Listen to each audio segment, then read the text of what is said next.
Hi, everyone. Welcome to the Sports Analytics Group at Berkeley's podcast. We're analysts from the premier sports analytics organization in the Bay Area, and we've worked with the Golden State Warriors, the Boston Red Sox, and our very own Cal teams.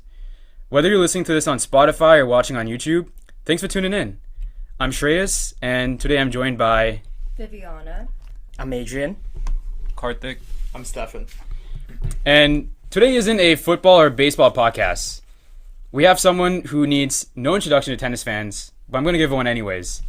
He's a former ATP pro who reached a career high ranking of 25 and proved that sometimes the best strategy is the one that nobody sees coming. He was considered one of the last prominent serve and volleyers on the ATP Tour, and he beat world number one Andy Murray using this exact style of play. These days, he's a founder of M22, investing in sports tech and AI performance innovation. He's also working with his brother Sascha on the management side, doing commentary for major networks, and I heard he's a pilot now as well. So, Mischa, I know you're a very busy man. It was very hard to get a time on your schedule, but thanks so much for joining us this late at night too. Thanks for the kind words and the nice introduction. It is kind of late. It's 1 a.m. right now, and but it's the perfect time to do some things and work because everyone's asleep. No one's going to be calling me probably, and I got plenty of time. Awesome. So we'll dive straight into the first section of this. Yeah, All so right, first let's off, start. we're going to start off with some questions about serve and volleying and the analytics. So we had pulled some stats from the Andy Murray match you had in your 2017 Aussie Open, and you had come up to the net 118 times and won 65 of those points, so 55% success rate. And here's the thing though, typical serve and volley at Wimbledon is around 65%, and baseline players win around 72% on their first serves. So on paper, your strategy wasn't as effective. However, you still won the match. And you were broken only 2 times in that match. And in most tied 4-set matches, though, the average breaks per player is about 3 to 5 games. So can you walk us through what you were seeing out there that the numbers don't show us sports nerds? So say again, so the regular player at Wimbledon serve and volley 65% of the time. Like let me. Yeah, so the serve and volley percentage success rate is 65% at Wimbledon, and the baseline players win 72% of their first serve points. But at your Andy Murray match, it was 55% success rate. So it was So not okay, but yeah. what if you hit a service winner? Is that considered serve and volley if he doesn't return? We had consider it where you had served and then come up to the net and then hit Do a I hit the volley. volley, or what if he misses the return? It was when you would hit the volley and play out the point from So there. you don't factor in the good serves, let's say aces, and if, for example, he doesn't make the return, and I still serve and volley. No, that was not considered in this step. Okay. And then, so baseliners win 72% of the time, serve and volley 65. Okay. So the thing like the reason why you serve and volley is not only to win the point, but it's also to destroy the rhythm of the opponent. So if the opponent is a baseliner, he likes to play from the baseline. He likes to have rallies. And sometimes he needs to hit a certain amount of balls in order to get a certain rhythm, a certain level of, okay, confidence in his shots. So what you do and what Pete Sampras used to do is like with Andre Agassi. Andre needed to hit at least 20 forehands to feel like, okay, now I have my feel for it. Now I have my range to in order to hit a great forehand. But if you don't give him 20 forehands, maybe it's the end of the first set and the opponent still hasn't hit more than like 5 shots from the baseline in a normal rally, and he's not very confident in his passing shots. So it's not only like you don't only serve and volley to win the point, you serve and volley to not give the opponent any rhythm. So you basically try to destroy the game. You make the opponent play worse. Nowadays, you see guys hitting forehands and backhands, not missing anything. They have great rallies, like incredible shots. This is all great, but the longer the rally goes, the better the opponent gets. So there's two sides to the story. Like one, yes, you need to win the point. B is you need to make sure the opponent doesn't play well. And he might pass you left and right, but what you also do is that if he doesn't have a good rhythm, maybe he's gonna make more unforced errors on his own serve. So when you're returning, You also don't give him a rhythm. You come in, you destroy the pace, you hit slices, chip and charge, um, so that maybe he's gonna miss a few shots more than he would normally do. And also when you play someone who has a better baseline than you, because me serving volleying against Andy Murray, very simple. His forehand is better than my forehand. His backhand is better than my backhand. His slice, let's say, is as good as my slice. His return is better than my serve. His serve is better than my serve. So me going from the baseline is like, you're playing carts. You compare cars, horsepower, maximum speed, acceleration, and all that. If the other guy is better in everything, how can you win? So you have to come up with a plan so you make him worse. And this is what serve and volley does. You try to make the opponent play worse, maybe make a few more unforced errors, and then you try to level out the match. So purely looking at numbers, yes, it's not great, but if you look at his game, I think he did not play as well as he would play against someone who's a baseliner. Okay. Very interesting take. Yeah. Yeah, that's super interesting. So we were also curious about how serve and volleying is affected by the calendar. You played in an era where the tennis calendar is absolutely brutal. Players play 11 months out of the year, with players breaking down and injuries being super prevalent. And do you think that this season structure actually kind of killed the serve and volley momentum? And do you think it's time to bring back more of a serve and volley play style to emphasize tactics and net sharpness over just brutally grinding away from the baseline point after point? Calendar has nothing to do with it. What killed serve and volley is the surface and the balls. Before, tennis was played differently. We had quick surfaces, so the courts were fast. The balls were fast, and when the balls were getting older, they would become actually smaller and even faster and harder to control. Therefore, if you look back 20 to 20, 15, 20 years from now, if you look back at like David Nalbandian, Davydenko, Safin, all those guys, they had a clean technique. So ball striking was very, very clean because it was about controlling the ball. When Andy Roddick was serving at 155 miles an hour, it was about controlling the ball because it was so fast that you need to have a clean technique in order to control. Therefore, when you serve volley and the courts are quick and the balls are quick, you could actually knife or stick your volley and the ball would bounce and really like go.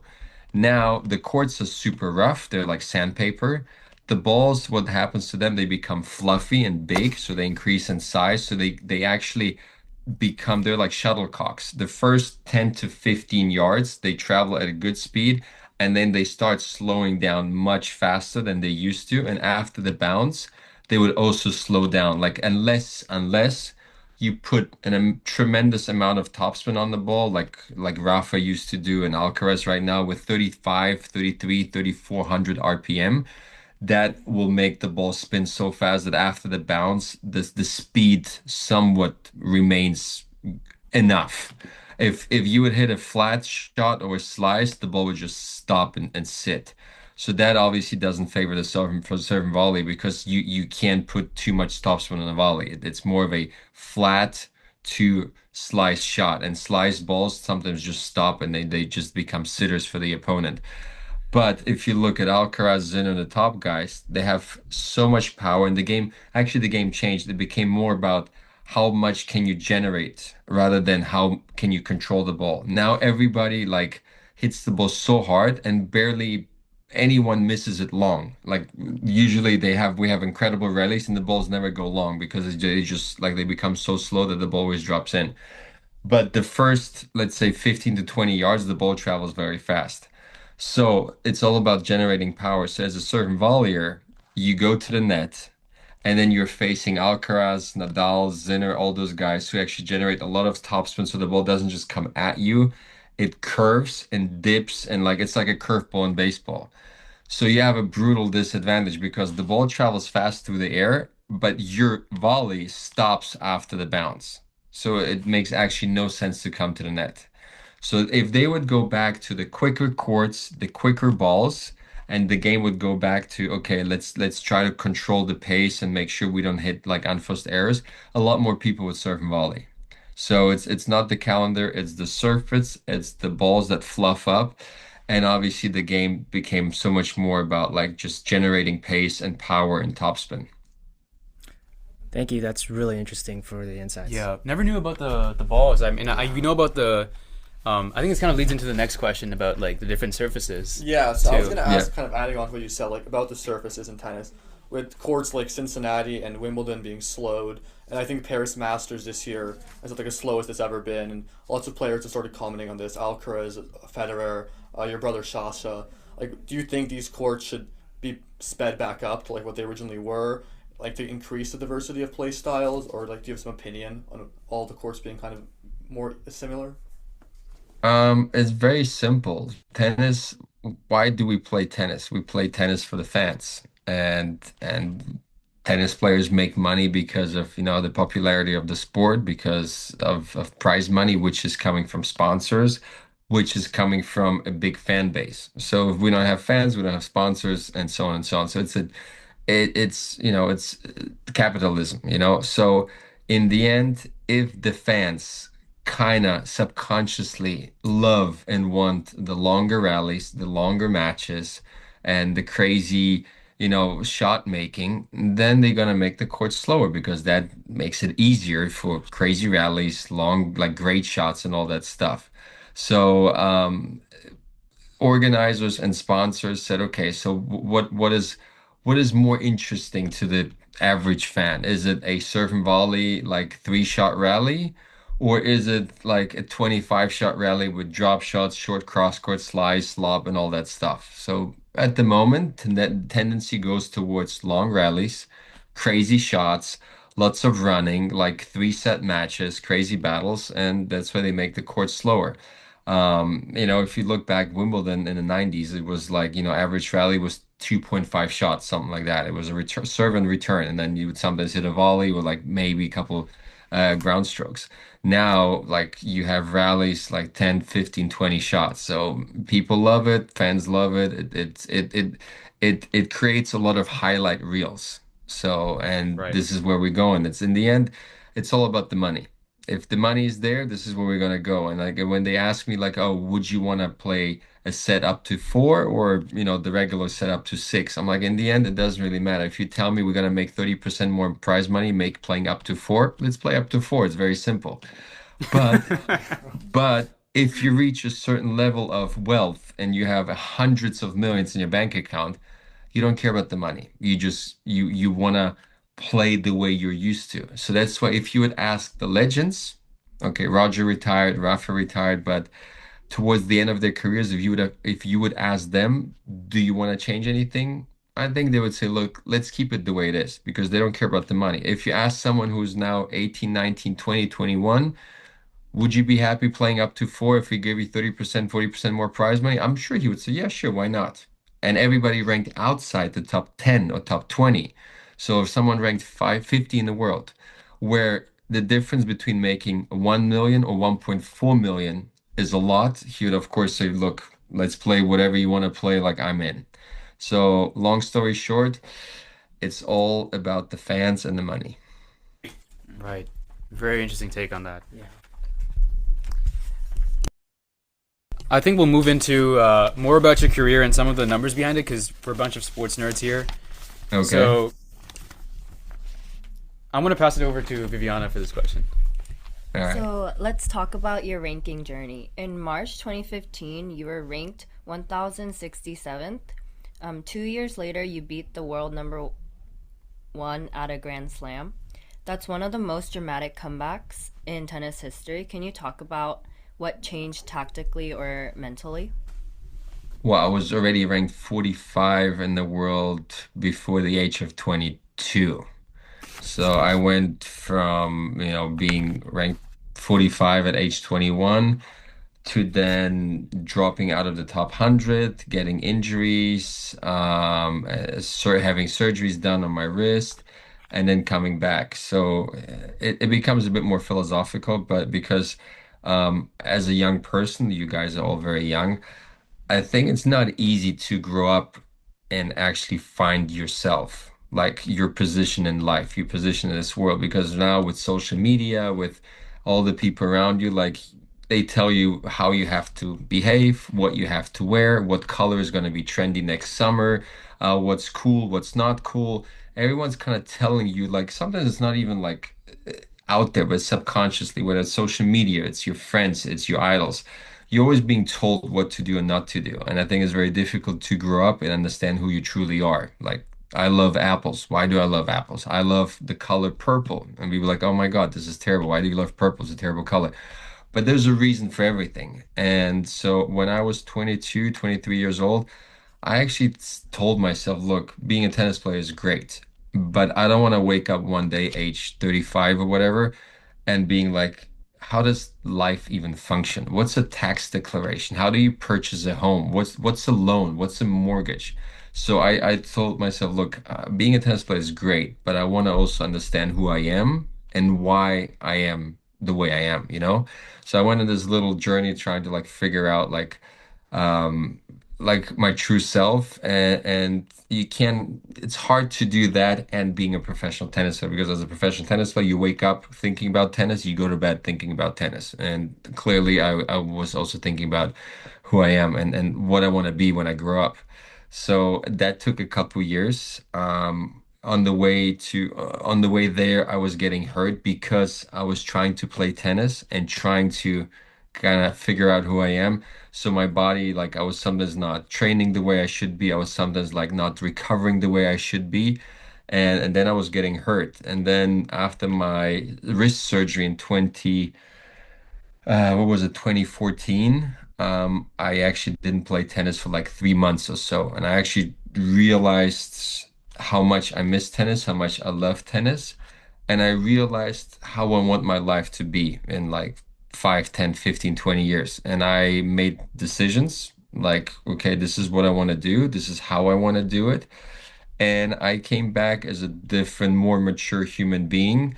And I was fully aware of what's happening. I was fully aware of how the tennis scene works, what's actually good about it, what's actually not good about being, in the spotlight, sometimes making a lot of money. But anyway, I came back as a different person, more mature, and enjoying the journey much more. So I was tactically smarter. I was smarter when it came to recovery. I was smarter when it came to dealing with losses, but also dealing with success and victories.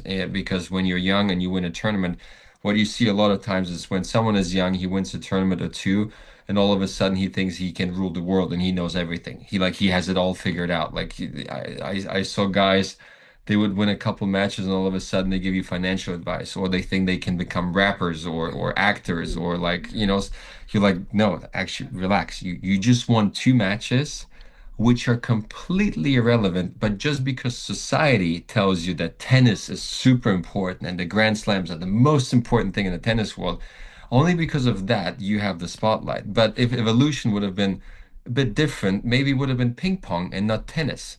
So in the end, us tennis players, we're just very good at playing a game. In the end, tennis is just a game with two guys having a racket and a tennis ball and playing a silly game.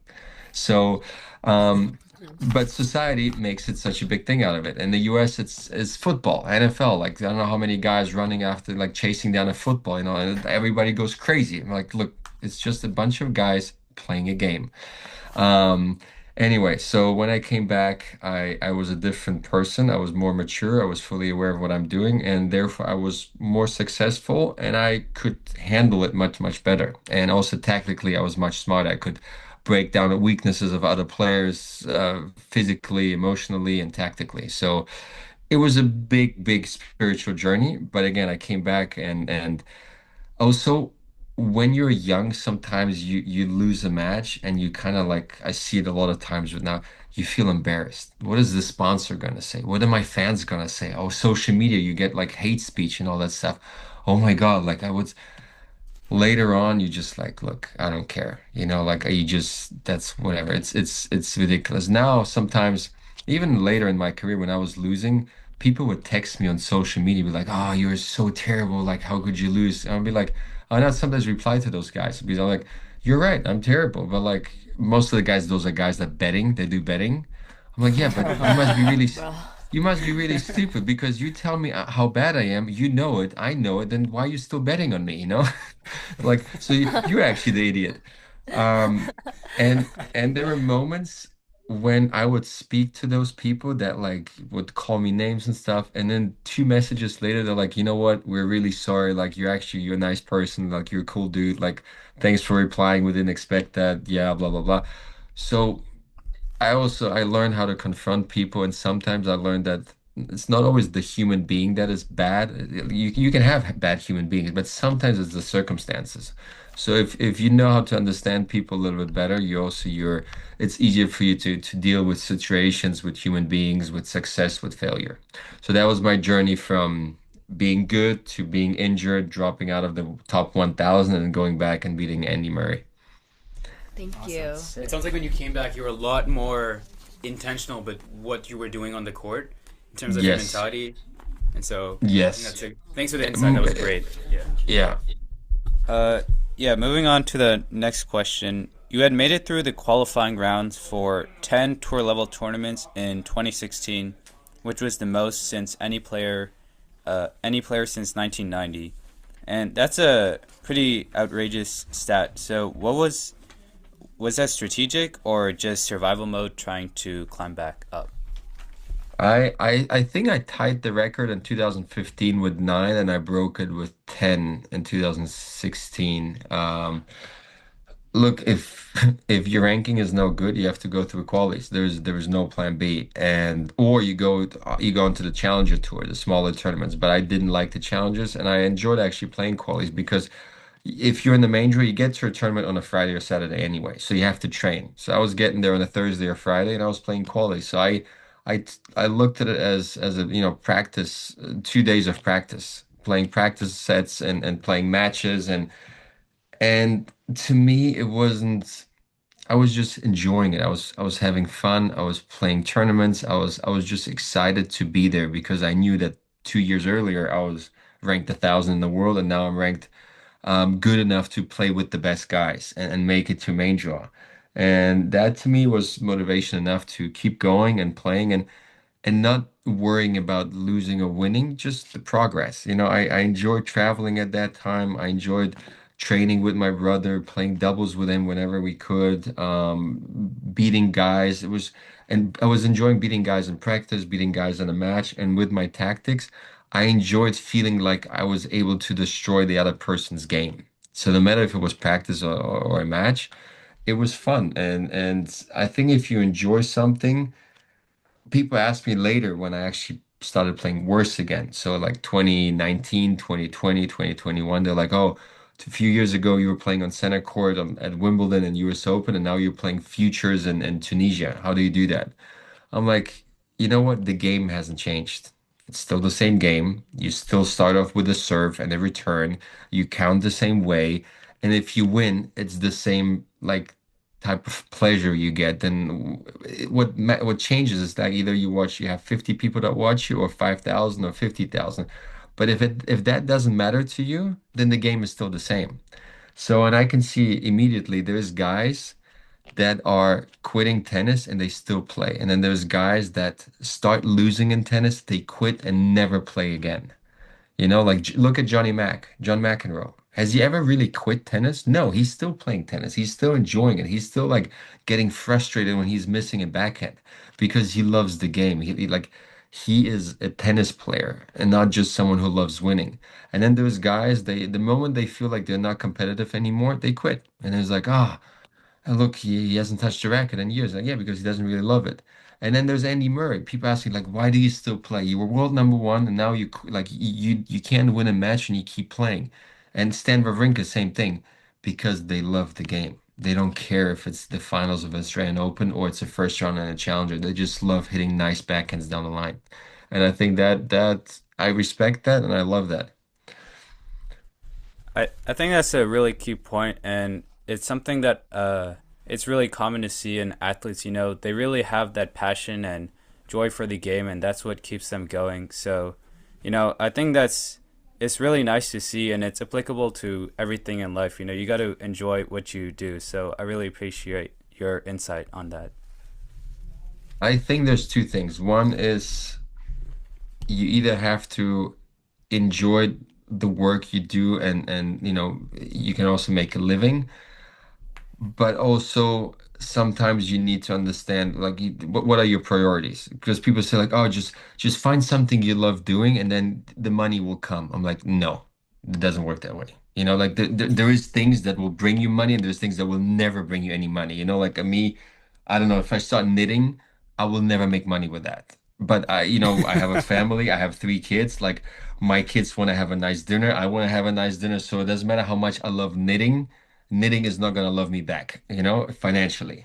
So Yeah. you need to be smart with, okay, either I have a job that I maybe don't really love, but it's very lucrative, but then I have free time and I love spending free time with my family. So you need to understand, if you find a job that you love and it brings you money, perfect. Jackpot.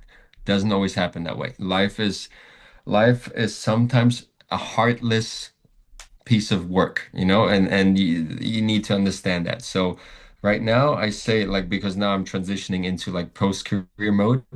It's now I say, look, I have a family, I love my family, I love spending time with my family, so I need to find something that is lucrative. If it's selling socks, I'm gonna sell socks. I don't care. If it's like playing tennis, I'm gonna play tennis. So I think that part is also very important when growing up. You need to understand what are your goals in the future. That's an excellent transition to I'd say the next section of this podcast. Okay. We want to talk about M22 and sports tech as well, something you're super involved in. And I mean, we're in San Francisco where we're doing this podcast, the Bay Area to Silicon Valley, and it's like the hub for startups and people who are building tech and investing in tech. So we kind of have to Yeah. ask these questions to you. And I want you to tell me about that transition from being an ATP Pro tennis player to now a founder. And you've said before that you work until you're tired with your startups, and that it's sometimes easier to like understand what's going on because you understand the grind of being a tennis player. So can you walk me through that transition and what that's been for you? Um, Look, every professional athlete comes to a moment when, okay, you realize what's next. In tennis, I don't know how it is in other sports. In tennis, either you made enough money so you can really retire and play golf all life long or go fishing, whatever you want to do, or you need to continue making money. And a lot of times you see former players that haven't really they haven't really discovered the world and the colorful world with all the opportunities. So they become coaches. Maybe they love coaching. This is great. Like they love coaching and this is what they want to do. I told myself, look, I don't want to be a coach when I finish playing. Maybe I'll coach my family, I'll coach my brother, my son, yes, but I don't think I'll be able to coach other people, because as a coach, you have to think of how you can make your player better. You go to bed thinking about that, you wake up thinking about that. And right now I have a family with three little kids, so I'm definitely I can't do that if it's someone outside my family. My brother, yes. My son, yes, but someone else, no. So that's why I thought, okay, I want to do something that I'm still passionate about, I enjoy doing, but also I can still have free time. So when I'm at home, I'm spending time with my kids, like from morning till evening. And then also I thought, okay, what is it that I know? Like, what is it that I'm good at? To be honest, nothing, because I was playing tennis all my life.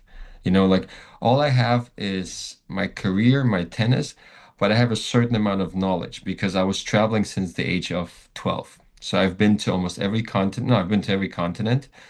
I've gotten to know many cultures. I've gotten to know religion. I've gotten to know people, and I've gotten to understand how to communicate with people in a respectful manner.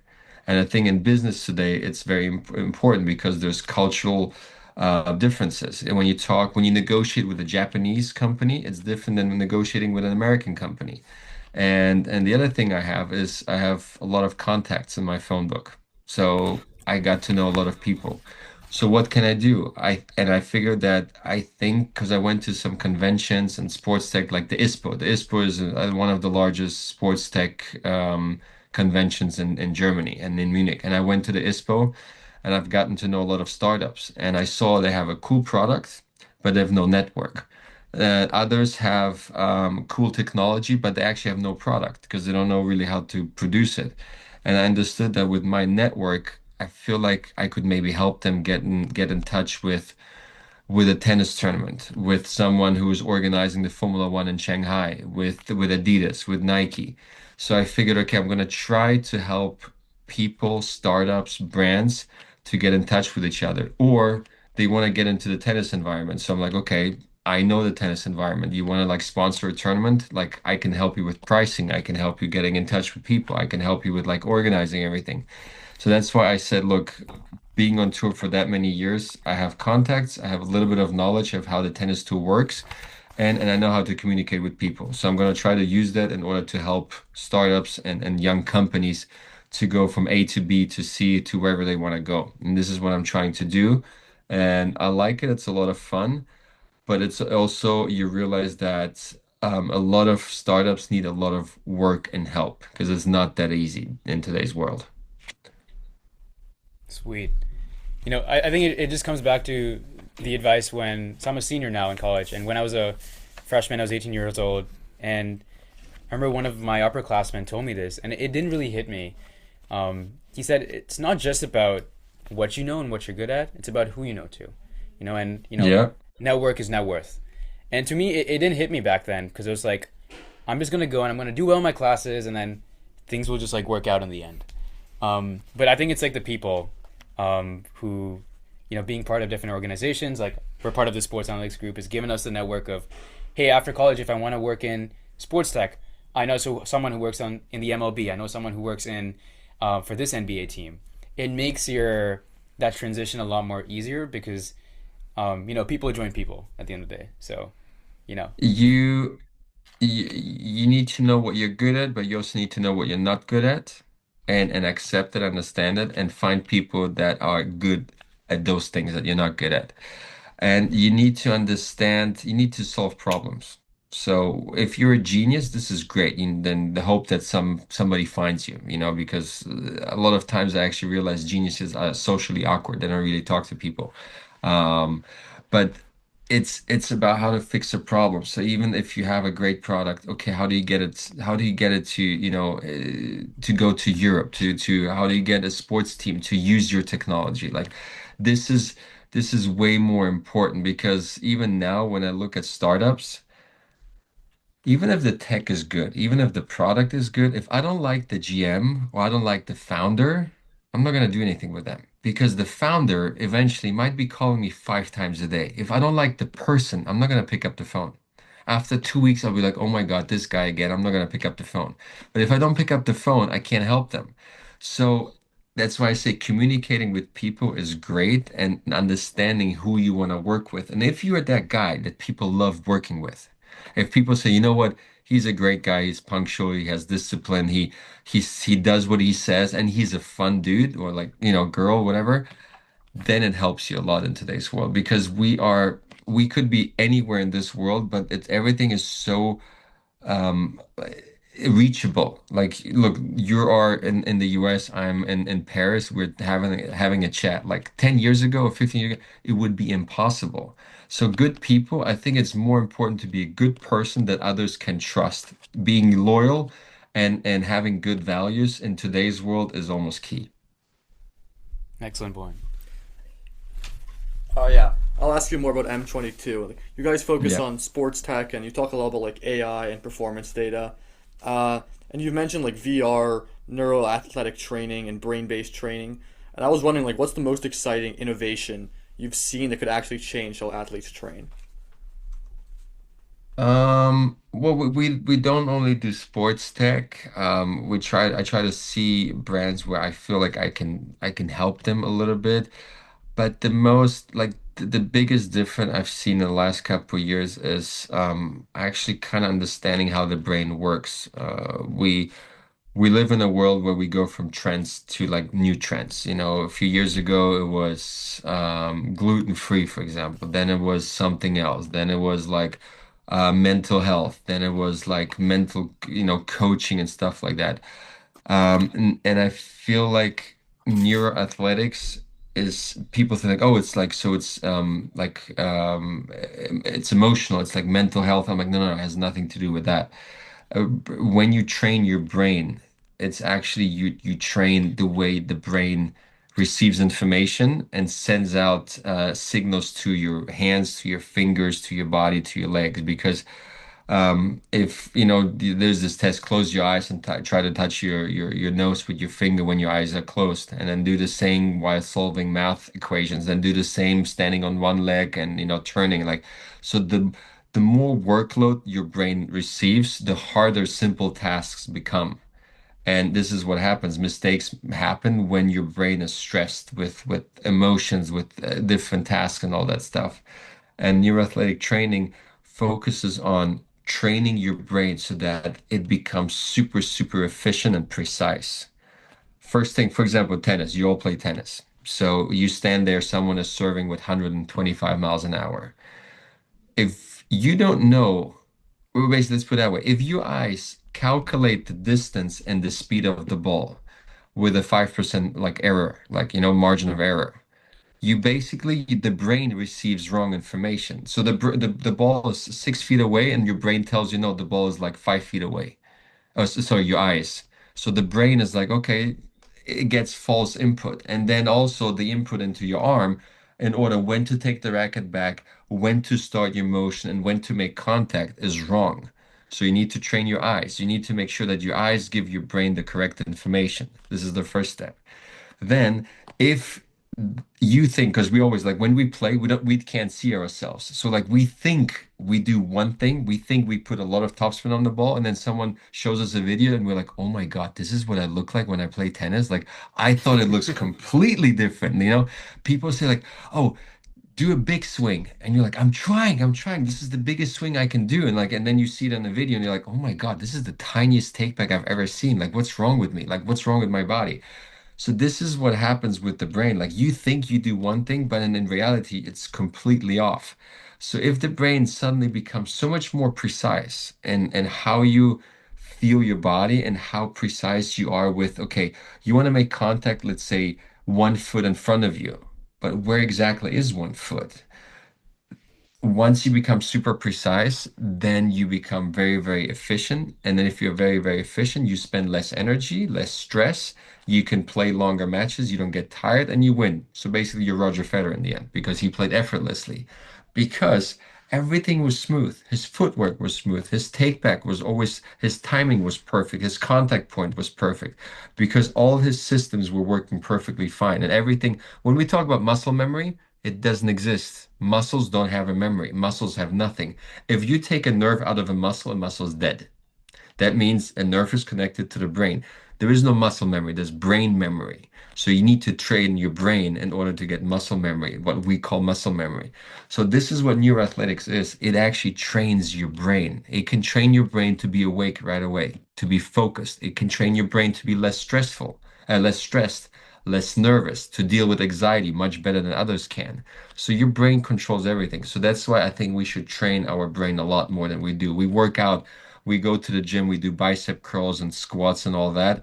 We can do even more if we would train our brain to be more efficient. And we did a lot of tests. We did neuroathletic work where we would like squat 100 kilos, whatever, 200 pounds. And then we would do exercises that would activate certain parts of the brain that are in charge of controlling those muscle groups.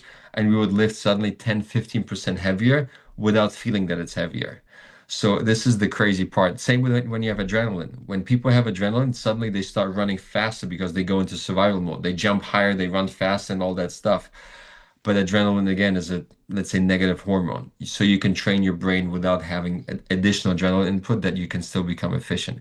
And that, I think, to me, in the last 4 or 5 years was like the biggest, I don't know if it's surprise, but breakthrough in terms of how should we really train? Like, should we really hit like forehands for 5 hours, or should we hit maybe forehands for 1 hour, but then make sure our brain is fresh and like efficient?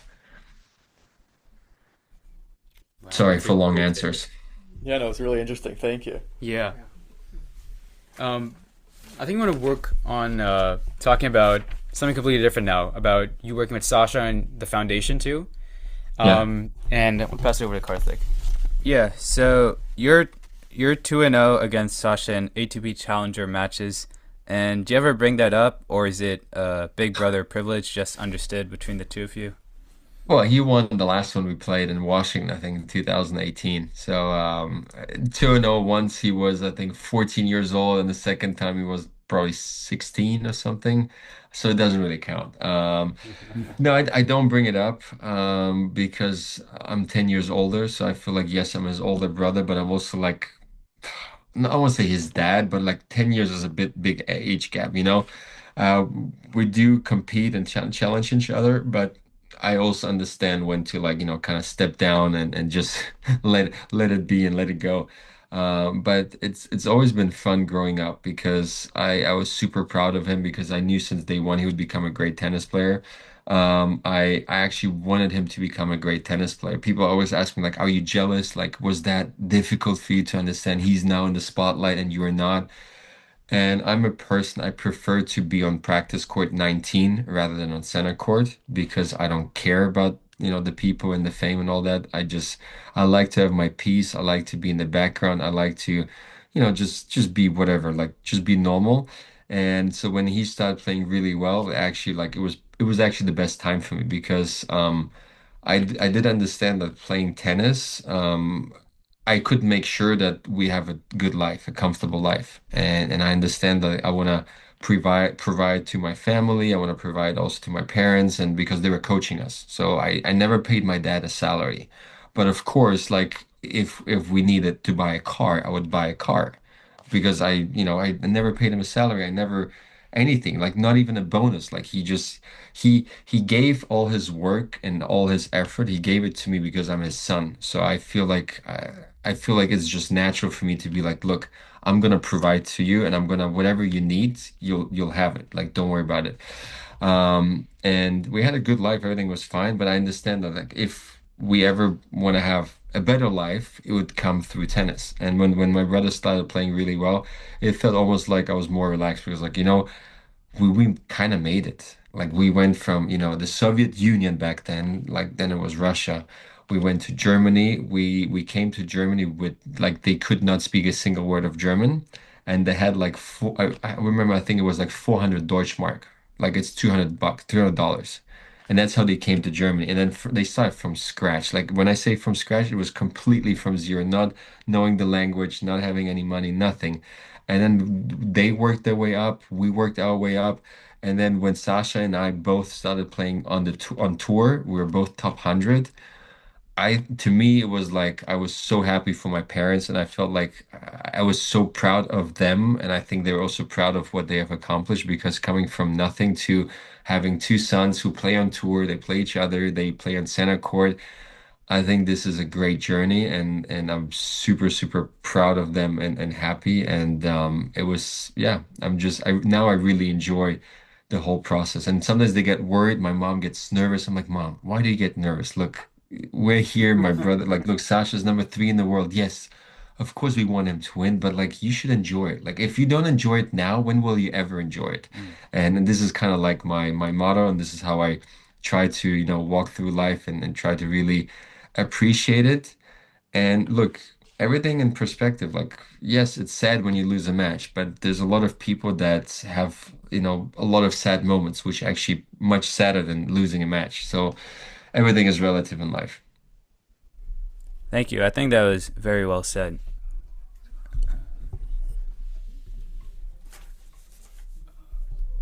You guys froze a little bit. Oh, is that us or? I don't know. Oh, now it's good. Now we're back. Okay. Cool. Yeah. So we were just interested also in the work with Sascha's foundation. So you're part of Sascha's management now. You're also the chairman of the board of the Alexander Zverev Foundation, which focuses on diabetes and youth development. We were just curious, what does that look like day to day? Is it more strategic planning, emotional support, or managing the business side, or something else? You mean my role? Yeah, your role. So Sasha became a diabetic age 4, and I knew he would become a great tennis player. I had no doubt. And then when he did become great, and he started winning, and he became kind of a superstar. I felt like sorry, one second. I felt like he could be an incredible role model for all those people out there that have diabetes or have other chronic diseases, like or have other situations in life which are tough, where people would tell you, because doctors were telling Sasha, look, we don't think you will ever become a professional athlete. We don't think you'll ever become a great tennis player because it's too difficult, it's complicated, it's risky, like there's health concerns. So they kind of told my parents and him that like it doesn't look great. And I was still young and naive, and I said, look, don't worry about it. You'll be fine. Like I believed in, because I believed in the love that we had as a family, and the discipline and the passion that Sasha had. Sasha's passion and his desire to play and compete and win was like was remarkable. So and I told him, look, one day, whenever you'll be ready to talk about it and openly, speak about diabetes and the journey, you should start a foundation, because you could motivate so many children, teenagers, and their parents, because a lot of times their parents, they suffer just as much emotion because they get worried and they don't know like what to do and not to do. And I think you can be a great role model, and you can like educate people and tell them and just let me know when you're ready. And then came a time he said, you know what, I think I'm ready, let's start a foundation. And that happened, that started in 2020, actually during COVID, when we had more time to speak and spend time together because there were no tournaments. I think that's when he decided, okay, let's start the foundation. And in 2021, it took a long time until you register, until you have all the documents, and you needed lawyers and to set up, like it's like setting up a company. It's not that easy in Germany, at least. So in 2021, we were ready and it went public, and that's when we started. So we have a team that'll focus on the day-to-day work, on the finances, on basically everything that needs to be done. And then obviously Sasha, it's his foundation. If he wants to do something, we'll make it happen. And my role is more like overseeing all the procedures, overseeing all the actions. And then when there's decisions to be made, it's either Sasha or me that'll decide where to give the money to, and who to support, and how to support, and what strategic decisions to make. If we want to do events, like normally I'm involved in, okay, how do we do the events and stuff like that. I'm not involved in the day-to-day work, because that's a lot of work. It's like running a company, but I oversee and I take care of the, let's say, decision making. Yeah, that's super interesting. Thank you for telling us about your experiences. Awesome. So I know we're short on time, but we have two fun questions to ask you as well. All right. So now we want to talk about your life after tennis and what's next. Yeah. So you're a pilot now. Is there any crossover between decision making and flying and split second decisions at the net? I mean, both are high pressure, zero time to think situations, so we would like to know how that is. I think life in general is about decision making. Like what time you wake up, what you have for breakfast is just that's maybe a little bit more irrelevant compared to facing a break point, deciding to serve and volley on second serve. But then again, when you fly an airplane, facing a break point is irrelevant compared to landing in crosswind conditions when you have, a hydraulic leak or something like that, because then if you make a mistake, you're not going to survive most likely. So, um, decision making is very important. But what I love about flying is just it's kind of peaceful, and you see the world from a different perspective, and you can really leave planet Earth and just be alone, because when you're up in that cockpit, up in the air, you don't have your phone, you don't have other people, you're just there, and you just focus and you just enjoy. So you get into the zone. It's like, tunnel vision zone, whatever you want to call it. And that is just super, super relaxing. I love it. and the world looks so beautiful from up there. It's like, the different colors you see when you fly over, the Key West and the Florida Keys. And because I actually flew in a lot of cool places like San Francisco, Golden Gate Bridge, Alcatraz, Napa Valley. I flew in Maui. I was watching whales, from the cockpit, and so it's just beautiful. But next thing, I love flying. I love fishing and boating. So the next big thing I want to do is maybe an Atlantic crossing and single engine airplane. So I want to become the first and maybe only former professional tennis player to cross the Atlantic as a pilot in a single engine airplane. If you yeah, that's my plan. I want to try to do it next year in the summer, maybe 2027 latest. Nice. Very cool. That was honestly my next question, so I think you answered it pretty well. And I don't know if you've heard about like the sailing competition where people try to go transatlantic on a sailboat, completely like Yeah, that's without nuts. engines, like zero. Yeah, that's energy. nuts. Like that's insane. I would never do that. Look, I love adventures, but that's too much. It's- Yeah, I know my boundaries. Like flying, yeah, that's dangerous, it's scary, but boat, Atlantic, like I have a boat in Monaco and we went fishing the other day. We had like rough seas. I'm like, oh my God, like imagine you have to cross the Atlantic and you have like rough weather conditions. Oh my, I would never do that. No, that's too much. Like yeah. that's no. Fishing close to the like shoreline, yes, no problem. But no, crossing, not for me. Not yet. Maybe if I get Not yet. super bored one day. All right, I think that's all the questions we had today. Mischa, thank you so much. This was honestly one of the most insightful and best podcasts I've done. Thanks for being so open with Glad to us hear. and Thank you. giving us great advice as well. I mean, we're all 21, 19, 18 years old. So this is great It's advice. stressful being 21. Believe me, everyone's like, oh, it's such a fun age, 21, 20. Like, oh, you live carelessly, you can do it. The world's your oyster. I'm like, it's stressful. Like, when I remember, I was, oh my God, I was so stressful. Like, whether it's trying to figure out what you want to do, like playing tennis, like having a relationship, like dating or not dating, like, how do you do that? Like, that was so stressful, believe me. Like, and I didn't have social media. Like, imagine with social media where like you do something, you post. Like nowadays, you make a post, and that could like create some sort of a disaster. Like suddenly, like, oh my God, how could you do that? You're terrible. Like, you're a great person. You're a terrible person. You're like, oh my God, what just happened? I mean, I don't envy you. Like, yes, the world's your oyster, but it's also stressful. Thank you. Thank you so much.